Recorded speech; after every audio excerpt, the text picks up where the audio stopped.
ગુજરાતનો આવાજ।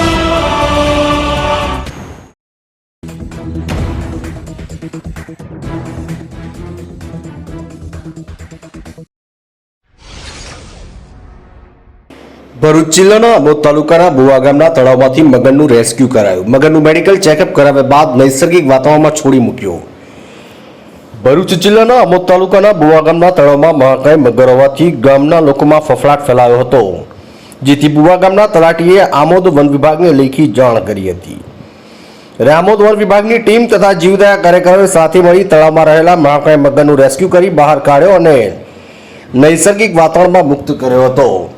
સામાજિક વનીકરણ જેમના ફિલ્ડ સ્ટાફ ગોવા ગામેથી 3-4 દિવસ પહેલાં જે મગરનો જોવા મળેલ હતો તેનું પિંજરું મૂકેલ, તો આજ રોજ મહાકાય મગર પિંજરામાં આવી ગયેલ છે, જેને સ્ટાફને ભરૂચ ખાતે જિલ્લા કક્ષાના વન મહોત્સવ હોય તેમ છતાં ત્યાંથી વન મહોત્સવનો કાર્યક્રમ પૂરો કરી સીધા ત્યાં ગોવા ગામે ગઈ, ત્યાંથી મગરનું પિંજરા સાથે અહીંયા અત્રે રેન્જ કચેરી ખાતે લાવેલા છે, જેને જરૂરી ટ્રીટમેન્ટ કરી વેટરી ડૉક્ટરને બતાવીને પરત તેને કુદરતી વાતાવરણમાં મુક્ત કરવામાં આવશે।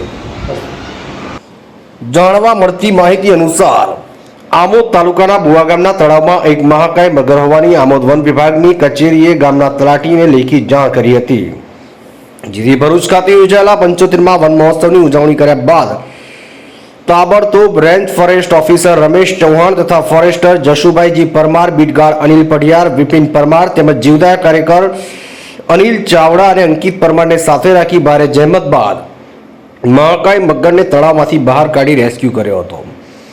ત્યારબાદ મગરને આમોદ વન વિભાગની કચેરીએ લાવી આમોદના પશુ ચિકિત્સક પાસે મગરનું મેડિકલ ચેકઅપ કરાવ્યા બાદ મગરને નૈસર્ગિક વાતાવરણમાં મુક્ત કરાયો હતો। આમોદથી અમારા પ્રતિનિધિનો રિપોર્ટ।